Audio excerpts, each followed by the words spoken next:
Hey guys, Hey, we're everybody. back. Back for chapters 3 and 4 of Eat Meat and Stop Jogging by Mike Sheridan. And how's everybody doing this week? Good. Oh, I man, got see the note from Charlie. He can't come and join us Oh, today. yeah. It is Father's Day, but Happy Father's Day, Charlie, if you're happy listening. Father's Day, Charlie. We probably should have skipped this week, but I mean, I didn't personally have any reason to, and so I thought, well, if you guys needed to, you could let me know. But Yeah. we're not like super big on Mother and Father's Day here, like for me and my husband specifically. And then my father passed away, so I just kind of, eh, it is what it is. Yeah, we're yeah, kind of the same here. It's more like just saying Happy Father's Day, and Yeah. I got my husband some new earbuds, ooh, nice. some wireless Nice. ones. Yeah. All Oh, yeah. right. Yeah. But So, we're all doing anything good. exciting? Started a new fitness challenge. I don't know if you guys caught my live stream with Lindy. We're doing an arm flab fitness challenge together. Ooh, okay. Trying to get rid of the bat wings. Oh, I got those too. Yep. So Everybody has the bat wings. Yeah. That's right. That's right. So yesterday it started officially June 15th, and it's going to go through July 15th. And so she's a day ahead. So she started it on my June 14th. But did day one. We basically, Dr. Berg has a video on arm flab, and he's talking about how to get rid of it, or at least help it. And so we're going to put his tips to the test. Okay, cool. I'll have to check that out. Yeah. And the video we're using, I've done it once, and it's not easy. It looks easy, but it's not easy. So it's going to be interesting to see how the month progresses, and hopefully I'll be able to finish the whole routine. It's like 15 minutes, finish the whole routine by the end of the month, and we'll see. And we actually embarrassed ourselves like crazy and took pictures measuring, like put a ruler up where the muscle is, and actually measured our arm flab and put pictures. Oh, I love it. Very exact science here, but hopefully it'll be fun. Well, you know how I am with measuring my body parts. It doesn't go well. Like I did it for science sake, right? N equals 1. Yeah, for my N of 1 I did. But I'm not real sure on the actual validity of the results. Let's just say that. Yeah, I agree. I mean, when measuring, it's so inexact, and you can always be off a little bit, but it's something to work off of. Yeah. Well, Carrie, what about you? What have you been up to this week? Oh, my gosh. Okay. I say last week, since Sunday's the start of the week. Yeah. Well, I know I mentioned in our ketogenic discussion about this. I can't remember if I talked about it before that, but my son entered this contest. Okay, look, I'm excited because this is just crazy to me. So, like, they have this thing, it's a regional kind of a big thing called the Redneck Rumble here in Middle Tennessee.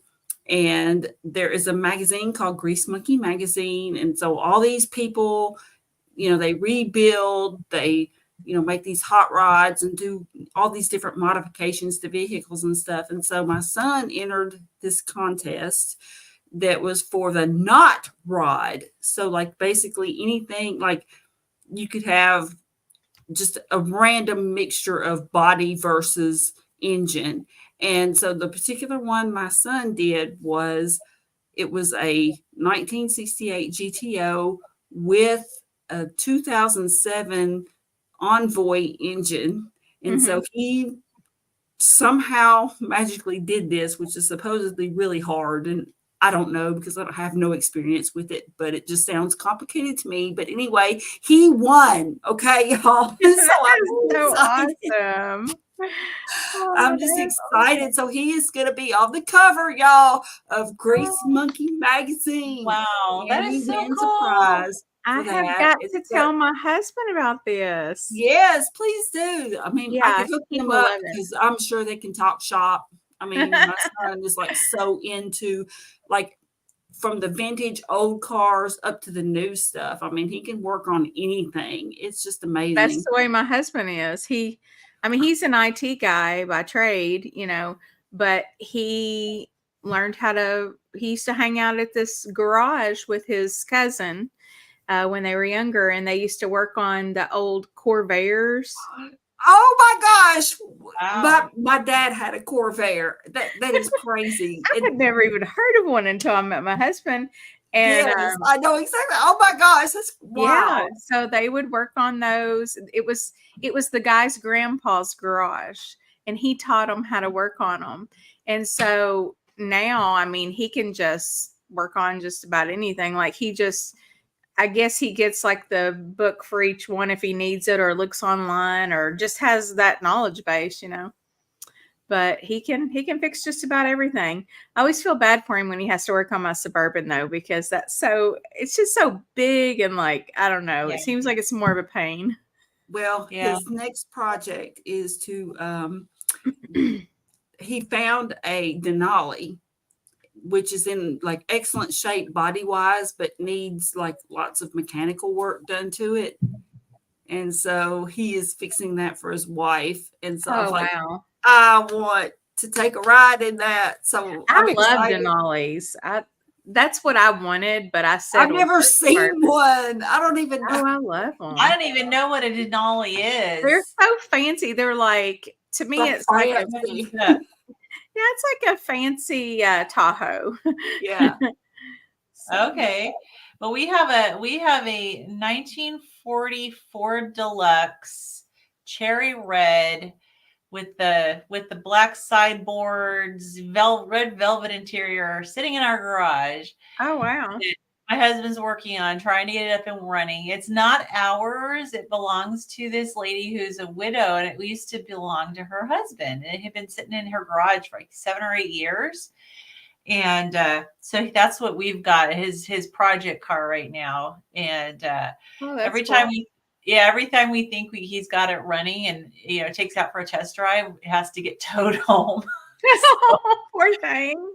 It's like, yeah, you think you got it going, and then it's like, wait a minute, no, there's another thing we missed. So yeah. All right, so Charlie won't be able to be here today, so I think we said that already. Day. And then My Apex Odyssey, Love Meat and Hate Jogging. This sounds like the book for me. Perfect. And is there a way to join the book club? Are you accepting new members? Yes, everyone is a member. All you have to do is read the book, read the chapters that we are covering, and you can pop on in. We each put the link to join the actual stream. So if you want to join, feel free, click the link, come on in. And I didn't we do ask that you have read the book, though. I didn't post it this week because I did email it to my husband, and he must have deleted it already from his email account. I'm on his computer, and I can't find it. So you'll have to go on to Kim. What did you? I didn't post the link in the chat for my channel this week because, okay. Yeah, I just realized like I'm on my husband's computer, and I had emailed it to him. So I can get it on. He must have deleted the email already because I can't find it. This is the link. Or you can come over to my channel and click the link if you want, and then you can go back to whatever channel you came from. Yeah. All right. And there's Limitless Lindy. Good morning. Well, good evening. Yeah, for her, it's actually probably she's like 16 hours ahead of me. And okay. Wow. Here, so yeah, so it's tomorrow evening for her. And then Oaktown Girl says, "Hey everybody, can't chat because I'm doing chores, but I'm listening. Yay, glad you're here." Awesome. All right. Now. Okay, so let's get started. Okay. Oh, it's 7 a.m. Am I really that bad at calculating time? I am. Like, obviously. Yeah. I was giving you 24 hours plus an additional 4 instead of 12, an additional 4. So yeah, 7 a.m. Well, I have time passage disorder, so I can't say anything. It's like, it's like, oh, disorder because I think I have that. I'll say something to my daughter, and she's like, "Mama, that was 10 years ago," and I'm like, "What?" So yeah. I told my son that he's wanting to get an iPad for his digital art, and I said, well, just keep in mind before you spend a ton of money on it that these things, they'll be obsolete in 4 or 5 years. And I said, those iPads that we have, you can't even do anything on them anymore hardly. And he was like, Mom, those iPads are like 10 years old. And I was like, they're brand new. Yeah, they are. Yeah, we can't go by how often we use them. Yeah, because they start making the apps so that they're not even supported. I know anymore. Yeah. So, we okay, guys. Go. My time zone. What? We have someone from San Diego. Hello, San Diego. Yeah, someone in my time zone. Jesse Jude. All right. Let's get into this book, guys. So chapter 3. Anyone want to start? Or should I say mistake 3? Yeah, I can start. One thing I found with this, and when I approached it's mistake 3 and mistake 4, I know that there's a lot of crossover with what we covered in our last book with Nina Teicholz. So when I went looking for it, I was through it and kind of highlighting some things. I was looking at what can we pull out that maybe either my brain doesn't remember from her big book or things that maybe she didn't cover. But the first, so that's kind of where I tried to focus for these chapters. But her mistake number 3 is blaming saturated fat for heart disease. And I was really interested too in the first sentence because he starts out saying our hunter-gatherer ancestors from hundreds of thousands of years ago thrived averaging 50% of their total calories from animal foods. Does that seem low to the two of you based on other things that we've read? Yeah. I actually I don't want to say rewound, but I actually went back and played that again. I was like, did I hear that right? 50%? Okay, so it wasn't just me. Yeah, that sounds low to me too.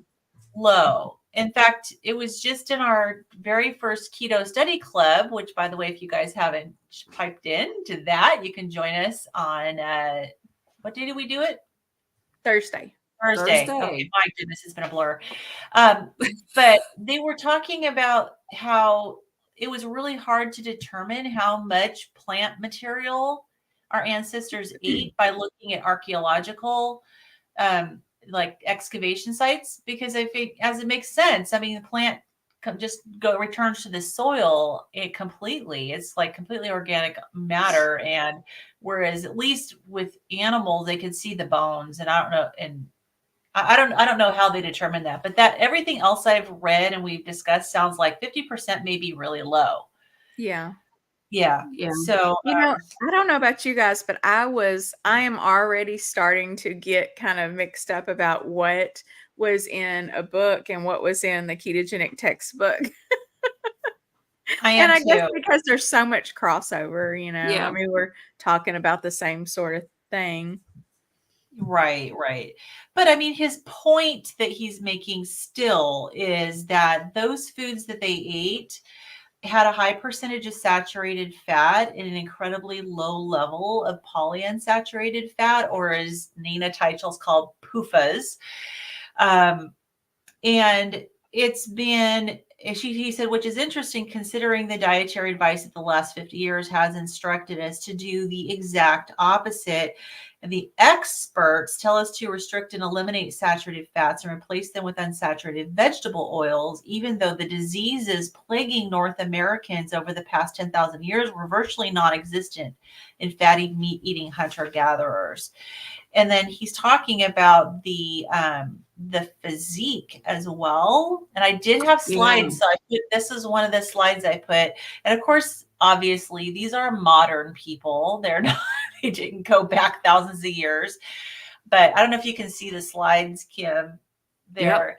But I think he put this in the book. And again, this is just me taking a picture with my camera because I don't have the Kindle version where I can take a nice screenshot. But it's an example of how fit these people are. Yep. And these are people who in more modern times do eat a primary meat-based diet.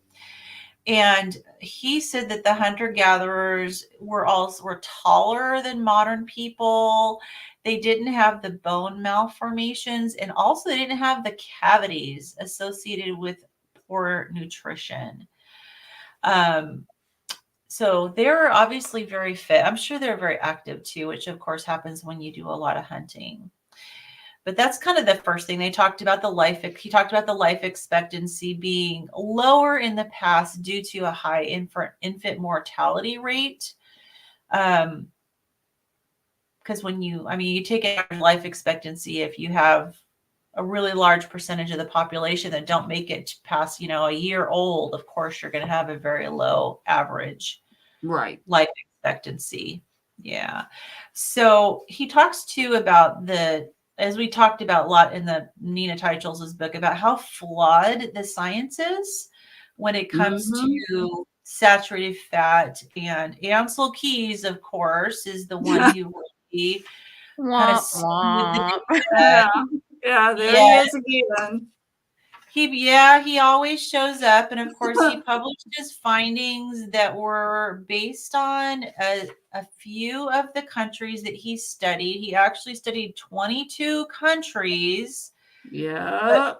Excluded most of them from his research findings and only chose the ones that supported his hypothesis that saturated fat contributes to heart disease. But that is the other, when you look at all of the countries together from his study, you can see that that was not the case. There was no association at all. I did put another slide on here that I thought was really interesting. If you want to go to the next one. So I'm just going to have to explain this because, again, the quality is not very good. But the very top where it shows the map, all of the darkest section are the countries that have the highest cardiovascular mortality.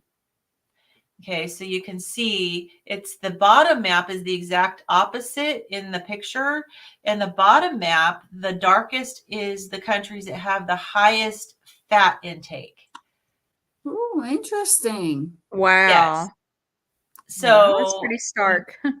Yes, this was actually from 1998 that there was a study in the Journal of Nutrition where they looked at the average intake of saturated fat in 41 European countries and compared it to the risk of death from heart disease. And you can see the absolute inverse relationship between fat intake and heart disease. I mean, it's shockingly obvious. Yeah, it really is. Okay. But yet, even despite that, and I'm going to wrap it up with just this one point because I know I'm chatting. I'm just kind of like taking over. But I was just going, okay, this was 1998 that this obvious graphic showed there was like literal inverse relationship between saturated fat intake and heart disease. But even still, in 2002, he has a quote here from the Food and Drug Administration 4 years later. And this was shocking to me, where they said saturated fats and dietary cholesterol have no known beneficial role in preventing chronic disease and are not required at any level in the diet. And I was like, are you serious? Like, look at all these studies. What now? Say that again. So they said in 2002, saturated fats and dietary cholesterol have no known beneficial role in preventing chronic disease, and 2, are not required at any level in the diet. Like, wow. Seriously? Yeah. I mean, I guess it depends on how say to that. It depends on how healthy you want to be, I guess.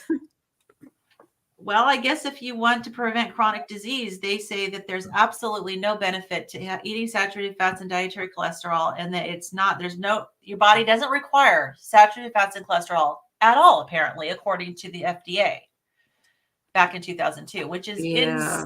insane. Wow. When carbohydrate is really the thing that we do not need. We really don't. I mean, if you like have none, and if you've ever watched any of the Survivor type shows, they're not ever concerned about whether a person has enough carbohydrates in their system. I mean, they have to have fat and protein. And if Yeah. they don't, then they, take steps to remove the person from the show because it's dangerous at that point. But it's just funny how we have this huge disconnect in what human physiology is versus what these theories are. It's a huge disconnect. Yeah, it really is. Something from the book that just really caught my attention, and I didn't catch it when I was reading before or listening. But it says genetically, there's very little that separates us from our healthy hunter-gatherer ancestors, perhaps less than 0.02%. What has Yeah, changed? I noticed that too. That's crazy. Like, you think, oh, they were so much different than us. No, they weren't. Yeah, So Dr. if you Berry want to talks know about that too. if you want to know what to eat, even when things change over time, they don't change that quickly. And that's, Very I slow. think Carrie was talking about, that's what Dr. Berry always talks about, Yep. Yeah, which just goes to show that we have not adapted to eating a carbohydrate-based diet, that we are We haven't had still enough time. I mean, it's been Yeah. kind of just thrust on us like within the last 100 years, and our bodies are like, what are you doing? Yeah. Hello. we're Bueller. responding to disease. I mean, it's Yeah. like if you look at adaptation, if it's not a beneficial adaptation, it doesn't continue, because then it causes disease and death. If we want to adapt to whatever in our environment, it has to be beneficial in order for us to continue and thrive. This is not beneficial at all with the No. way we're eating. All it's causing is disease and death. So, I mean, if you go by survival of the fittest, it seems like you're not going to survive if you continue to eat a carbohydrate-based diet. So I was just going to read like a couple of paragraphs out of here. So the experts tell us to restrict or eliminate saturated fats and replace them with unsaturated vegetable oils, even though the diseases plaguing North Americans over the past 10,000 years were virtually non-existent in fatty meat-eating hunter-gatherers. Dr. Lauren Cordain, a top global researcher in the area of evolutionary medicine, suggests that there was no cancer, diabetes, heart disease, or even nearsightedness or acne in these men and women. That is just like so profound to me, because there's so much of all of those things now. Yes. You're right. Yeah. And when I started my low carb journey, I basically went to websites, people had blogs and things like that. And I did find the Weston Price Foundation at the very beginning and sort of started delving into what our ancestors ate. And it's just so enlightening. I just remember just clicking one more and one more, reading one more thing, and just the light bulb just came on. And it was like, and you hate to sound like that person, that conspiracy theorist person, the one that at every family gathering is, it's all coming down right now. Here comes Debbie Downer. But it might be me and my family, maybe. It's definitely me. Okay, well, I'm not alone then, so thank you. but my mind, though, I think it's weird because I have this mind that's very logical, but then I'm very creative. And so I think it's dangerous when you mix the two sometimes. I can creatively come up with scenarios for a lot of things, but it is interesting to see just how everything is just the opposite, and Yeah. when you start, like when I started down that rabbit hole, 10 plus years ago, I never dreamed that it would take me here.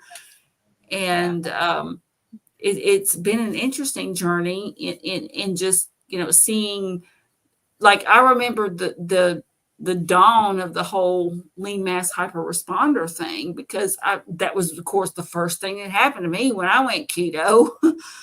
My LDL went like, and so then I was like, uh-oh. And so I started Googling again. But yeah, it's, I hope, though, I believe I'm seeing a positive trend in people questioning more, and not I to think be so. rude or ugly, but you do question what you're told. Yeah. Well, I think it's important to question. And I mean, the more we read these books, and this is our fourth book, right? Yes.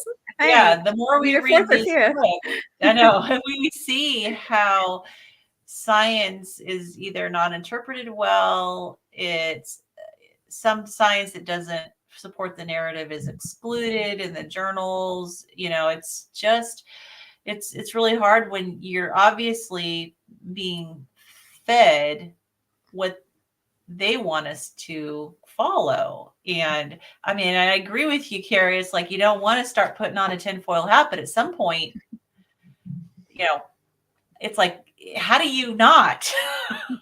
I know. Yeah. To me, it feels like opposite world. Like I always make that Yes, joke. it It's like does. it's opposite world. And it reminds me of like SpongeBob when they're talking about opposite day. It's just the whole thing is just opposite world. Like whatever they tell me to do, I'm probably going to end up doing the opposite of that. Yes. Did you guys watch Seinfeld? Did you guys remember George? I don't know if you guys watched Seinfeld, I didn't but really watch it. George Costanza, he had this it was one episode of Seinfeld where he decided he was gonna, whatever his normal instinct would tell him to do, he would do the exact opposite. It worked out so well for him. And that kind of made me think of that. It's like, so whatever these government agencies tell you to do, maybe just do the opposite. Yeah. And you might do a lot better with your health. And it can make you crazy when you are in the medical system. It literally can. I feel like it's going to drive me insane eventually. Kim is probably going to have her own just like, business. I think Kim is going to have her own business, and she is going to be coaching people who have been in her situation and in other situations. And she is going to have a lot of knowledge based on experience that she can share. And the fact that she's a nurse, plus she is having the primal certification as well. I believe that Kim, she's going to change a lot of lives. Thank She's you. going to do it. I hope you're right. Yes, And I am right.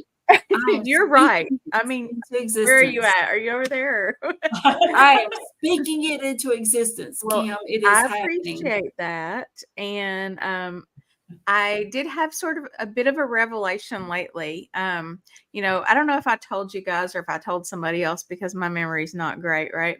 I'm a middle-aged lady. Anyway, yeah, I got to thinking, I was like, okay, who can you help? And then I remember hearing from so many of like the mentors and stuff that I have followed over the years. They always say, help somebody who is in the place that you were in not so long ago, Yes. like exactly you, only, maybe a few years ago or whatever. So I thought, oh my gosh, the nurses, I can help the nurses, my own people, the people that are asking me questions. They ask me questions all the time. My nurse friends, they'll say, well, what about this? Well, and the things that I explained to them, to me, it's almost like common knowledge, but it's not common knowledge because that's not the way it's done in the medical field. The concepts that I am telling them about, they're totally foreign to them, Yes. because they've learned the way that we do things in the medical field. And that's based on stuff that's based on science that honestly is a few years behind. Well, So and I It's a mean, few you know decades that behind. it's, I mean, our nursing programs and the doctors, medical programs are funded by the pharmaceutical companies, and the material is put out by them, and so it's definitely skewed. I mean, we don't get the nutrition education unless it's therapeutic diets for people who are critically ill. So yeah, I was actually thinking of maybe gathering together some of my fellow nurses, those who are still actively working and not retired, and maybe doing a live stream on the challenges of being a carnivore nurse. So if that's something I end up doing, I will definitely invite you. Oh, thank you. yes, I would love I to had see. actually thought a while back, I don't know if I said anything about it or not, but I thought about having like a nurses kind of round table, like, Yeah. like I think this. we've talked about doing that before, and I think that would be really, really good. And Yeah. Yeah, and just for me, there's a it lot would of be us out great to there. hear.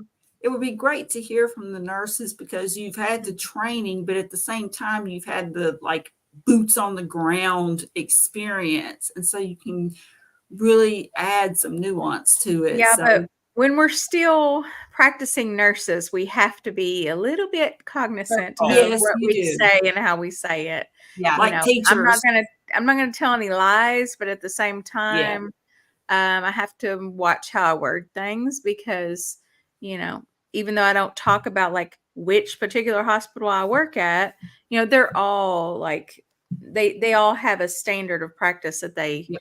go by. It's not my particular hospital. And just to put it out there, I work for a wonderful hospital.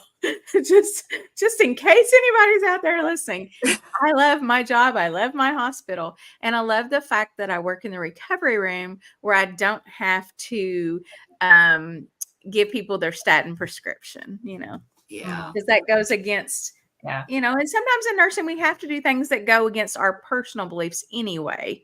It's just part of the job, Yeah. And Well, I mean, that hospitals are good for Oh. crisis care.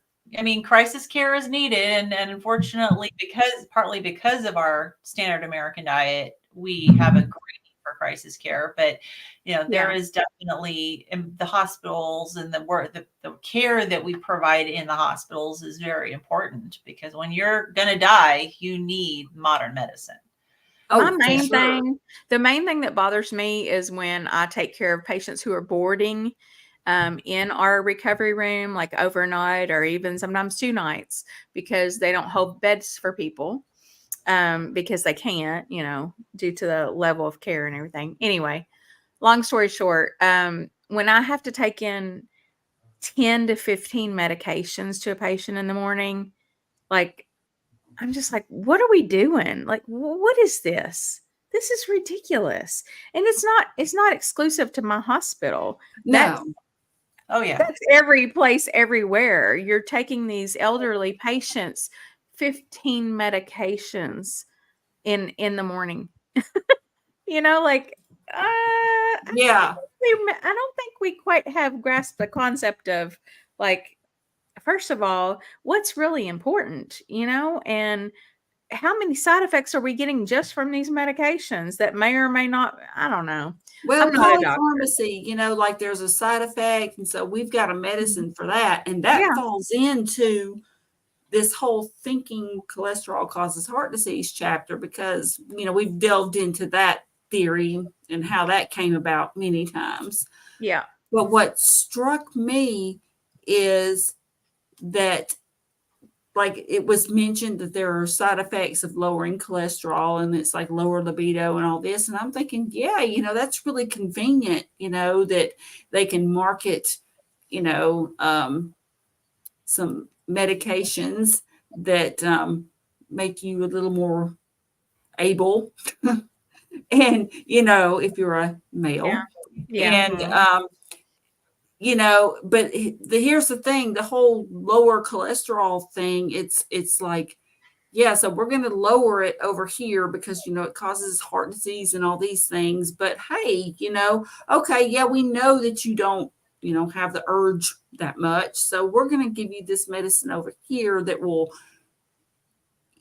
take care of that problem that this statin has caused. Yeah.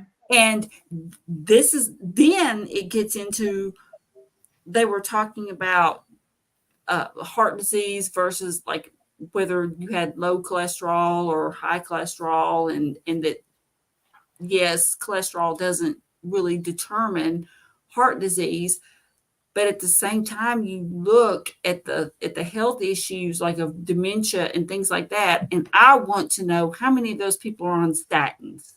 How many of those people, because I can tell you there are 2 people in my personal life that I wish I had more control, but I don't because it's not an immediate family member. And, but there's the statins, and it seems like this person's dementia is getting worse, but they've increased the statin. And it's like, and one of the things when I was getting first into this journey was, talking, of course, when you first go keto and stuff, your LDL goes up, your cholesterol plus your LDL goes up. And Dr. Dwayne Graveline was a blog I found when I first started learning about all this. And he was talking about how statins are, the side effects with them are related to other like serious health conditions, being Alzheimer's and stuff. And his stuff is fascinating. And I'm not really sure if it's still out there. It's been a little while since I visited, but he also has a book. But the whole thing is, what's his name again, Carrie? You can put it Dr. David Graveline, Graveline. He was a NASA, he was an astronaut and scientist and all of this, and he ended up being put on statins, and then they caused him a lot of health problems. And then he started this website, and all of these other people posted their problems that they had too. And that was one of the things that helped me decide early in my journey, when they were, there was concern over my elevated LDL, and I was just like, nope, I'm not taking a statin. There's no benefit. I don't see a benefit for me. Hey, Carrie. Yeah. Is it Dwayne Graveline? Yes, I am sorry. Yes. I know I said David, and I don't know why I do that. It's Dwayne, Duane. So the book, it looks like it's The Statin Damage Crisis. Yeah. And his story is phenomenal. And he wanted to get the word out to people that this whole, the statins are not the be all end all, and you may opt to take them, but you need to know the facts before you do. And he was, But the whole point is, talking about this, thinking cholesterol causes heart disease, it just started this whole snowball effect of, because this has to be true, then this is true, and this is true, and it just poured into everything, and our health is worse because of it. And I don't necessarily think that anybody did this on purpose. It's just the way that it's ended up. And of course, now the question is, what do we do? Well, but it's true. I mean, so this is a good segue into our next chapter called Mistake 4, Thinking Cholesterol Causes Heart Disease. But like you said, like if you say, well, this is true, so therefore this is true, so therefore this is true. If your first fact is not actually factual, everything else just falls apart. But yet we're building, just like on the first page of this next chapter, they say that saturated fat causes heart disease, That's not true. They say that Right. high cholesterol causes heart disease. So, I mean, these underlying assumptions are completely false. And I know he brings up the Russian pathologist, Nikolai Anichkow in 1913 was the first to make a clear connection between cholesterol and atherosclerosis. Now, it's interesting they say a clear connection because he discovered lesions in the arteries of cholesterol-fed rabbits. Yeah, and that's yes, and they don't normally eat meat, so that would Yeah, they right don't even there cause them a Right. problem. So they said, okay, well, rabbits they're fed cholesterol have lesions on their brain, and then we find some lesions on the brains of people. So therefore, the lesions are caused by cholesterol. But the whole digestive system and the whole what their normal diet is supposed to be didn't seem to factor in at all, and how they process. Right. So that's a So perfect example of what you're saying.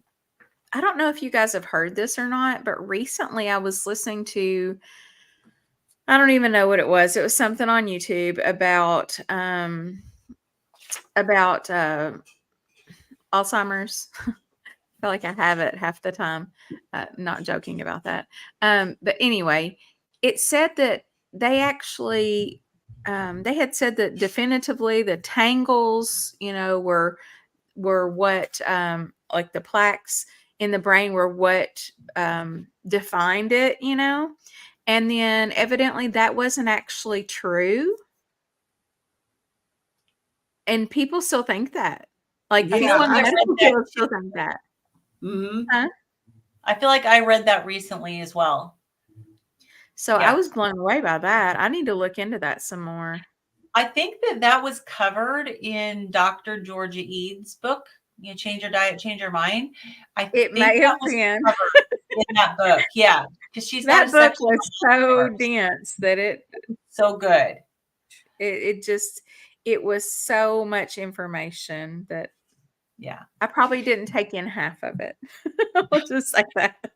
Well, I mean, when you're start drawing conclusions, you need to really make sure that there's a true cause and effect relationship there, that it's not just a potential association or a correlation, that there's a true cause and effect. So that probably is what happened with the plaques in the brain and Alzheimer's. And so it's good that it's being challenged for sure. And so on Dwayne Graveline, evidently he's written several books. It looks like most of them are about statins.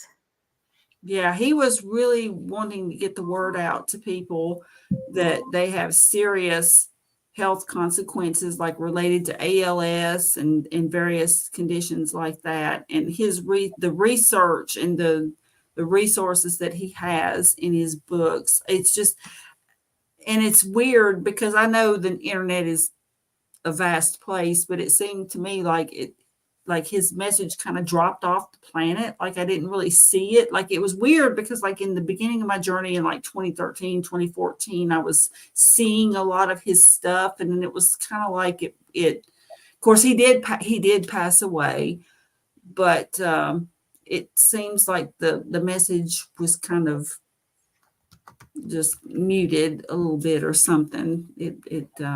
So I'm glad it's still out there, and I recommend his books. It's I'm very glad you brought that enlightening. up, because I think it's good for people who are having their doctors push statins on them to have a resource to get some good And this information. guy is no dummy. I mean, he was a NASA scientist. He was an astronaut. He was, a very logical person. So, but it's funny because a lot of these converts who can really get their message out, that's what they are. They're these logical people. And then it's like they're suddenly, for whatever reason, they're like put on this path and they start, doing a little bit of reading and digging and listening. And suddenly it's like, oh, okay. And then they really want to get the word out. And I really like his message. And that was part of the thing too, that because like he has like, I haven't been to his website in years, but like he had sections and stuff. And like, so I was able, based on what I had read there, like when my dad was telling me that my mother couldn't remember how to take a blood sugar sample. And come to find out, when I asked, the first question was, is she on any new medications? And then I said, tell me what she's taking. And when I found out she was on a generic statin, that she had just been put on it, it's like, yep. Yep. We're And then the taking blood you off sugar was that. up. Yeah, absolutely. Well, the next slide is horrible, but I figured I'd add it if you want to pull it up, because this is the next part of the next graphic in the book. I don't know if you guys could see it on Kindle, but holy cow, on in the book itself, it was not good. But there you go. Yeah. See how bad it is? Yeah. But it gives at least, okay, so I can't even read what is what in here, but basically this is basically a scatter diagram from a 2005 study that analyzed data from 36 countries comparing total cholesterol and risk of heart disease. And this is the graph that they made. So one of these is total cholesterol, the other is risk of heart disease. And regardless of which axis is which, there's no correlation. It's all over the place. And that's why I decided to include this anyways, because there was literally no correlation at all between total cholesterol and risk of heart disease. So that was in 2005, and they are still pushing statins on us. They found that he referred to this Lyon diet heart study that tried to lower heart disease risk by using a dietary intervention instead of drugs or statins on individuals who'd experienced one heart attack. So they took a bunch of people who had a heart attack, and then they were assuming that saturated fat was the contributor to heart disease at that time. So they put one group on a low-fat diet. The other group was told to follow a low carbohydrate diet with no restrictions on fat. So we have low fat versus low carb. And then they only tested it for 6 weeks. So I'm not sure how good that is. But the group on the low carb plan cut their mortality risk in half and reduced their heart disease risk by 72%. But the cholesterol levels didn't move in either group. So whether you do low fat or low carb or whatever, that didn't even affect their cholesterol levels. I don't know how good is a 6-week study? Like, I mean, it still points in the right direction. That's the low carb is better. But I look at these studies and I go, how much can you tell in 6 weeks? Like in 6 weeks, they lowered their heart disease by 72%, or am I just not giving a low carb diet enough credit? I mean, it may be. I mean, I experienced decrease in inflammation within a few days. So maybe 6 weeks on a low carb diet is enough to judge. What do you think, Carrie?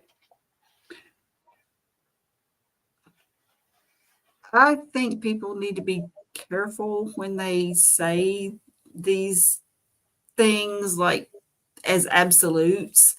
I mean, when you watch any live stream and you see questions in the comments, for example, and you'll have people that notice the difference in something in 1 week, and then there'll be somebody else that maybe hasn't, and they've been doing it a month or 2 months. And it's just, it's difficult to really pinpoint, especially if you're dealing with somebody in comments, because you don't know what's going on. You don't know what they're really eating. But I just, but yeah, overall, I agree. I think what happens is, especially when low carb diets are compared to other diets too, is people don't factor in, depending on how low carb the diet is just the transitional period, because people like Dr. Ben Bickman and others talk about that once you're what they call fat adapted and you're in ketosis, that, for example, you'll fail a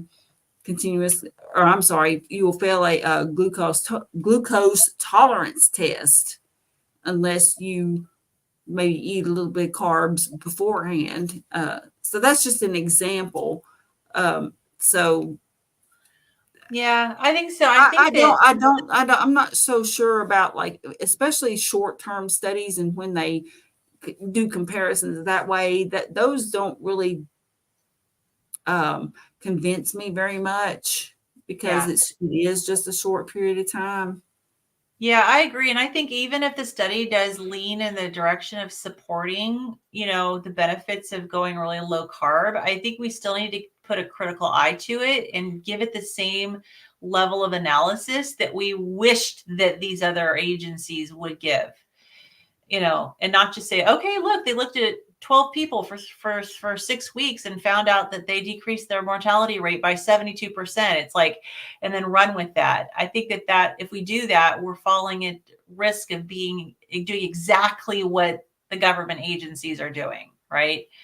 And say, oh, look, this supports our narrative, so we're just going to run with it. Yeah.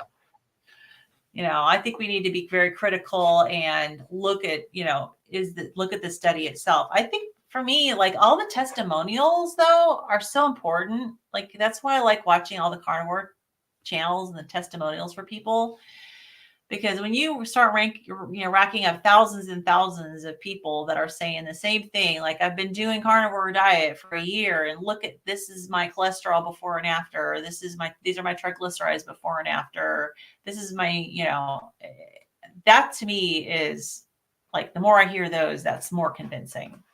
What would be really cool is if we went through and did like an unofficial study of our own and just went to everybody's channels and maybe got their before labs and their after and kind of plotted them on a graph, just, I don't know, or something like that, just to show, like, this is usually what this is what's been trending for our community. Yeah, well, who's starting to do actual clinical research is Dr. Baker through Yeah. Rivera. Okay. Well, that's really neat. Yeah. They're going to be doing some actual clinical trials. So I think that's awesome. Now, whether they get them published or not. Yeah.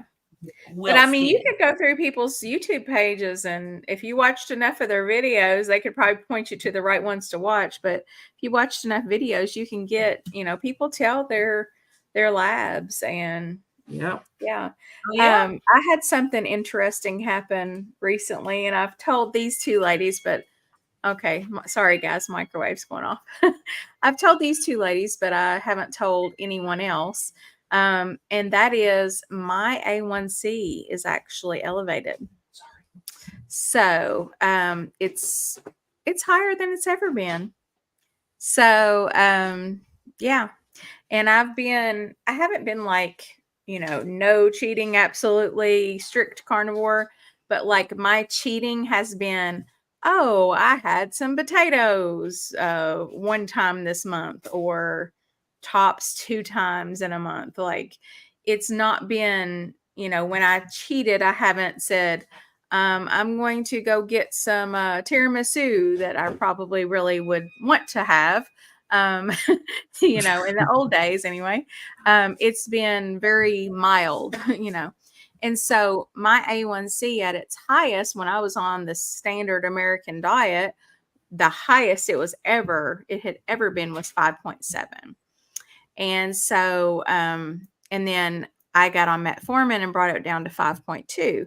Well, when I went carnivore, I weaned myself off of my metformin.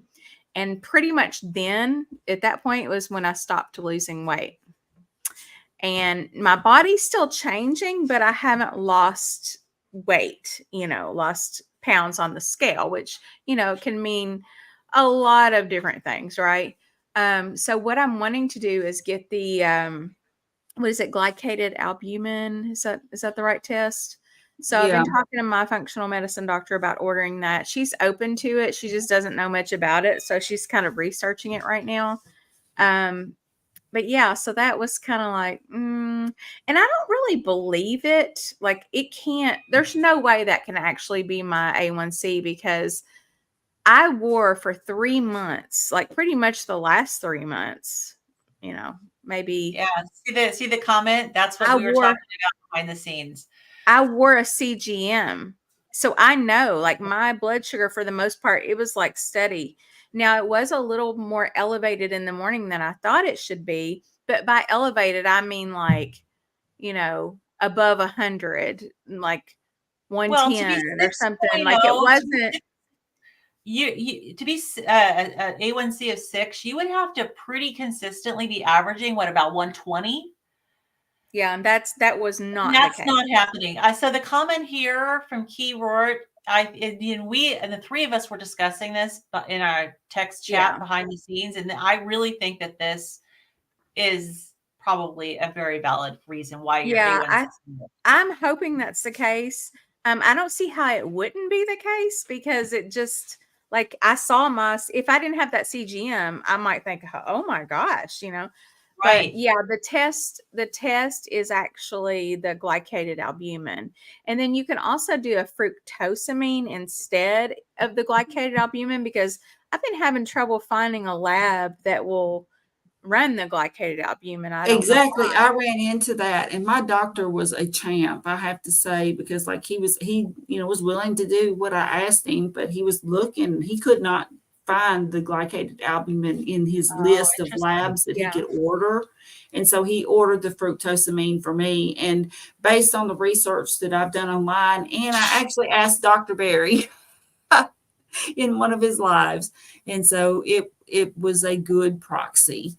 And I felt a lot better about that. And I would also say, Kim, that you might want to just have that A1C retested, just because there are on occasion lab errors.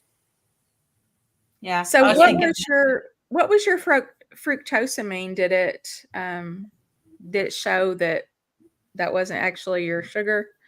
Because a Yeah. fructosamine, that's just like a shorter time span, right? It's Yes, like it's a a three shorter week time or span, and so. it's based on those proteins. So it's Mhm. not like, when you get the what is it, the A1C, it's based on something totally different. And so this is a shorter time span. And I still, when I asked my question in the PhD community, I did get a really good answer, but I'm still not quite 100% sure, like how a fructosamine, for example, like if there's a guide where, okay, well, if your fructosamine is this and your A1C is this or whatever. So I'm still not really, but based on just the result of my fructosamine alone, Dr. Berry said I was ACEs. So, and yeah. my A1C was like 5.3, but it had gone up from like 4.9. So Yeah. that was why I was concerned. But I think this is something that I think, unless you're in the situation where you do find your A1C going up and you research it, I don't hear this talked about a lot, that your red blood cells actually can live longer, and Yep. can affect your lab results. So, I mean, there needs to be a different normal range for carnivores. I think so. Yeah. Yeah. Well, I'm going to try to get that, at least the fructosamine test done, if I can't get the glycated albumin, and then I will report back. You can always do your CGM again too, because I mean, I mean, you weren't going high enough. yeah. I mean, the highest, so it was really wild, because on my CGM, the highest I ever got, I think, was like 135 or 140, and that was very rare. And Right. I mean, it came down so quickly. I was like, wow, I seem to be very responsive to my insulin, even though I know I have a little bit of insulin resistance. I don't Did you know, but get a fasting insulin I too? did, and so my fasting insulin, 3 years ago when I first started seeing my functional medicine doctor, it was 11, So and remind me what now the normal range is for fasting insulin. Do you remember, or should I I don't look it remember up? off the top of my The head. normal Google range it. is like somewhere like 15 and below, but like Dr. Yeah, Berry but and the it's Common not Sense ideal. Labs, it's like 5 down to 2. So But right now I'm at 5. So I've come from 11 to Wow. 5, yeah. and I would say that 11 was probably where I lived, before, because when I had the 11, I had been doing keto for a few weeks at that point, at least, maybe a few months. I don't remember exactly. Wow. It's been a long time ago. Okay. I'm trying to look up and see what the normal range. Okay. Well, this is between 2 and 20 are the normal ranges, Yeah, but but I've heard Dr. Berry say before that I think it was either under 3 or under 5 is Under ideal. 5. 5 to 2, I think, is like what he, because okay. you don't, obviously, you don't Okay. want 0 because Yeah. that's another problem. Okay. Yeah. All right. Wow. Okay. So I wanted to, I know we're kind of getting close to the hour here. We're on the hour, but as I went through, of course, he talks about the Framingham study, which we went over like crazy with Nina Teicholz's book. Do you guys remember her talking about this Tecumseh study of 1976? I did. That one doesn't ring a bell to It me, so doesn't I off figured, the oh, top of my head. yeah. So he just briefly mentions it, but he said that the Tecumseh study of 1976 looked at dietary cholesterol intake and total blood cholesterols. So they're Mm. looking to see if there's a correlation between your blood cholesterol level and how much cholesterol you eat. And this was interesting because what they found is that if you have lower dietary cholesterol, you actually had higher blood cholesterol levels. And so this kind of goes back when we were studying Jason Fung's book, The Obesity Code. He was talking about, and we know how our body compensates, right? We produce cholesterol. So it sounds like if we're not feeding ourselves enough dietary cholesterol, our bodies may end up producing a lot. And so he's saying that when we eat more cholesterol, our body manufactures less or absorbs more. So by getting adequate amounts in our diet, we either give our liver a break from assisting in cholesterol manufacturing, or we get more of the substance that acts as a building block for cell membranes and a precursor for important hormones. So it's really important, obviously, to get plenty of dietary cholesterol. And if we don't, it sounds like it adversely affects our cholesterol levels. It also adversely affects hormones. It affects a lot of Yeah. things. Well, since it's a precursor to important hormones, Mm-hmm. and it provides fuel to neurons that can't generate cholesterol on their own. And this is where he then starts kind of leading into the whole Alzheimer's connection. He brought up this study from Boston University where they were testing the relationship between total cholesterol and cognitive performance. And this was interesting. So he said the participants with good cholesterol levels, which was defined by under 200 at that time, they did worse. They performed poorly on these cognitive tests, and compared to the people whose cholesterol was high and very high. So also the National Institute of Health. Now this is interesting to me too, because it's like, this is the NIH. This is one of our government agencies found that elders that do not have dementia or Alzheimer's had better memory functions with higher levels of cholesterol. So it's like even our government agencies are acknowledging that higher cholesterol actually helps dementia and Alzheimer's. Yeah, That's there's that, but I have a strong feeling that the people with lower cholesterol are on statins and that's really chemically messing with their bodies. and throwing a wrench into some of the analysis too.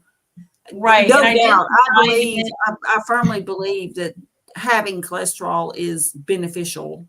So I'm Very. not worried about my high cholesterol or my high LDL. no. But at the same time, it's like when they're measuring these people and the ones that have this such terrible symptoms and outcomes, I really believe that the effects of statins masks it makes people, oh, well, they just have dementia or whatever. And it's really the medication that's doing it.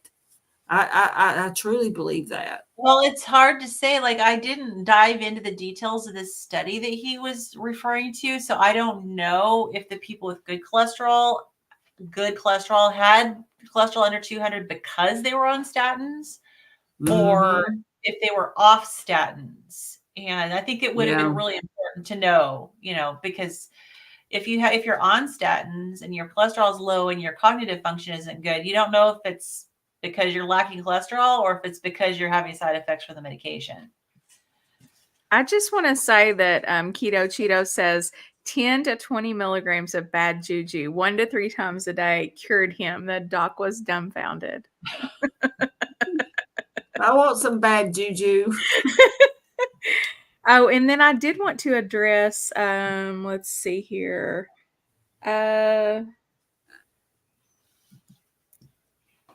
Alan's comment. After 2 years of carnivore and now lean, fit, and strong, labs don't matter to me. Yep.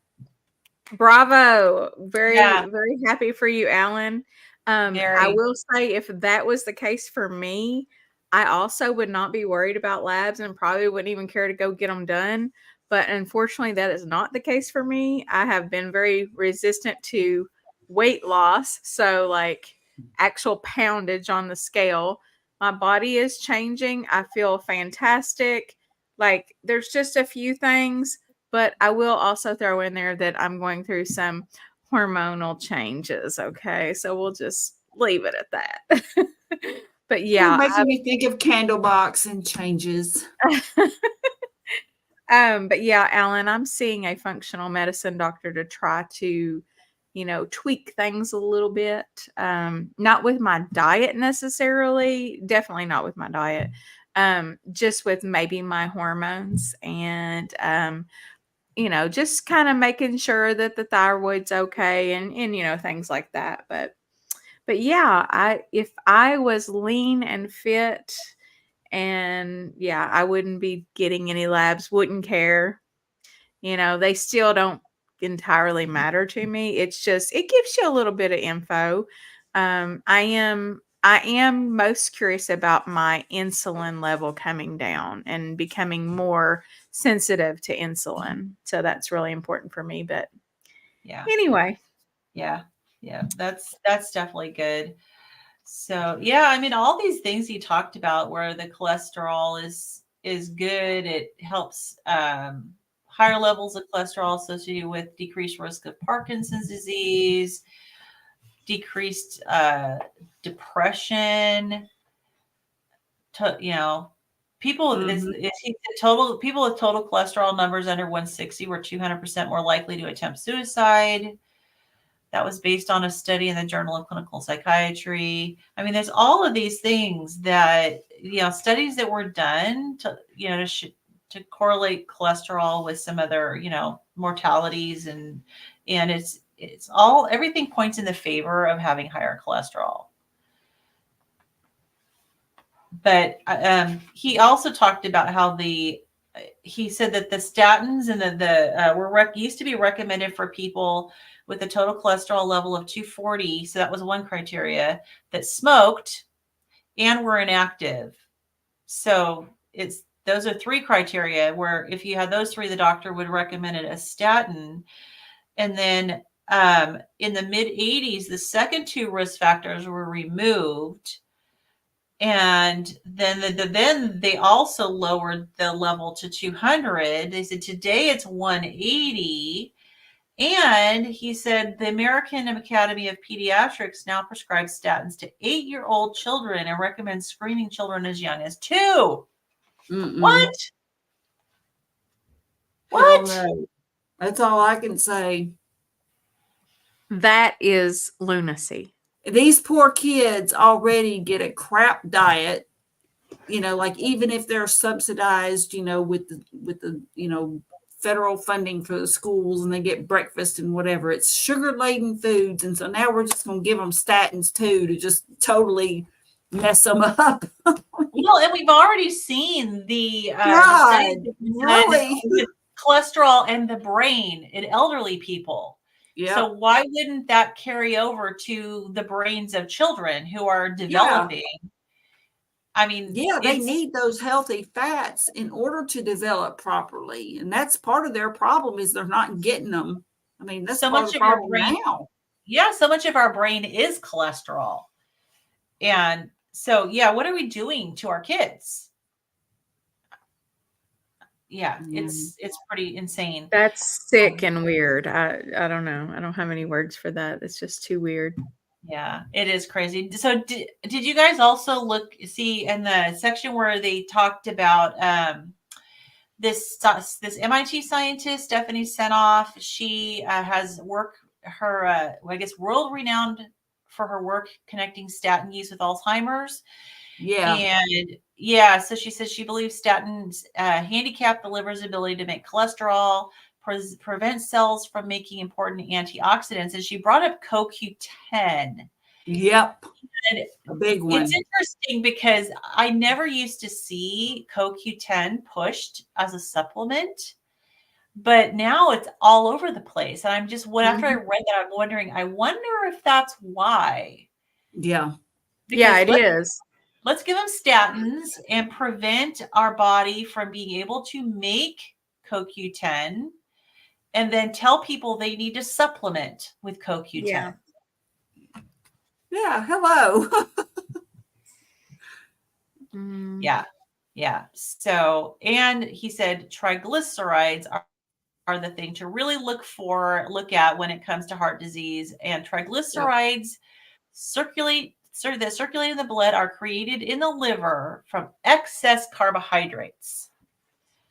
So that explains why all of us on a low carb diet are triglycerides. My triglycerides came way down. Oh yeah.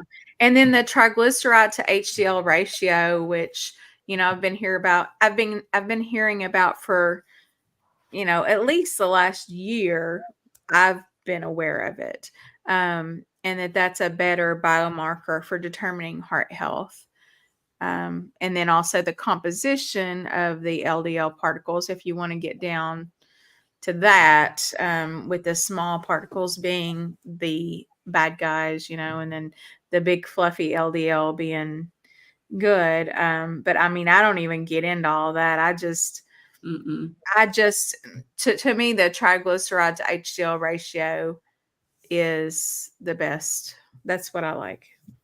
I mean, I don't really put a lot of stock in any of it. I just make sure my diet's right, but Yeah. I think that like Alan said, how he feels is so good, and he's lean and fit and feels good, and so doesn't worry about labs. Yeah. And when I know this is my little N of one again, but when I can go and eat some potatoes on my birthday, and then immediately the next day I have pretty severe low back pain when I've had absolutely no joint pains for the entirety pretty much of what being carnivore. It's just blatantly obvious, like, okay, dummy. I just need to be hit in the head a few times, that's all. Bueller. That's right. I mean, if there's a contest for most stubborn person ever to do a diet, it would be. But you talk about potatoes, Kim. I get it. Potatoes, but potatoes, they're from the earth. Well, now you know. So just don't talk yourself into it again. Yeah, I mean, I'm not gonna say that ain't gonna happen, but it's few and far between, you know. That's like that was on my birthday. Is instead of eating a birthday cake Yeah. or a dessert, I Potatoes. ate some potatoes. Ooh, you know, it's not ideal, but I don't recommend it. Yeah. Yeah. So, all right. Okay. So I think is that you guys have anything more to add to this one? No, I'm good. I'm good. I really enjoyed it. It flows very well. The chapters aren't awkward or anything. It just Yeah. easily flows one to the other, and I'm really enjoying this one. Yeah. And it's a lot of Yeah, it's a me too. refresher, for what we've already learned from other people, but that's okay. Yeah. Well, Reinforcement, right? yeah, and he will get into fitness as we go along. I guess he's leading Yep. up to it and showing all the important parts of nutrition when it comes to our bodies and being fit. So, okay, so you want to do the next two chapters, mistake 5 and 6, Yeah, Sounds that sounds good. good. for next time? Awesome. All righty. Well, anybody else have anything to add? I just hope everybody has a great week. You guys want to share your Yep. channels and stuff? Okay, yeah. So I am at Carnivore Nurse Kim, just about everywhere, unless it's TikTok, and then I do things that are just like all over the place and not entirely carnivore. So I've been selling things on TikTok Shop and everything. Oh, So, wow. Hey, why not?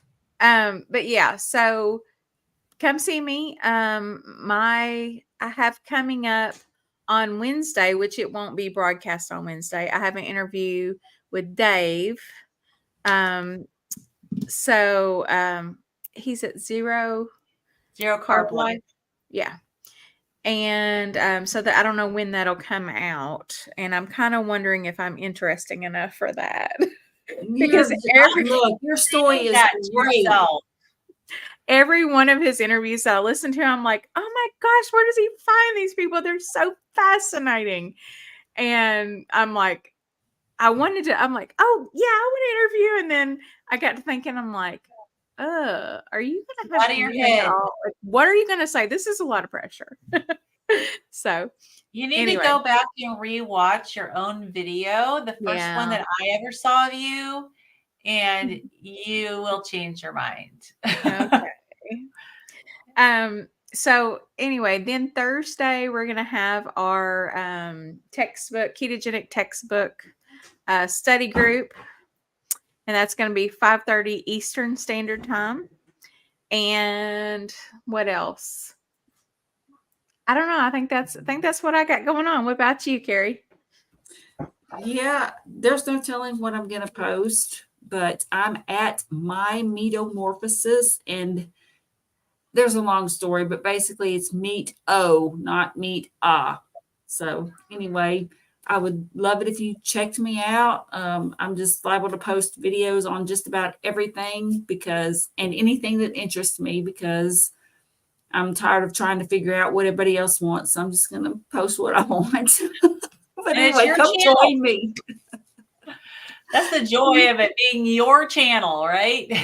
Yeah, so come join me though. Hang out. I mean, you might see me with a 80s metal glove. You might see me with a rare Judas Priest album, possibly. You just never know. So anyway, I would love it if you'd come visit me. Awesome.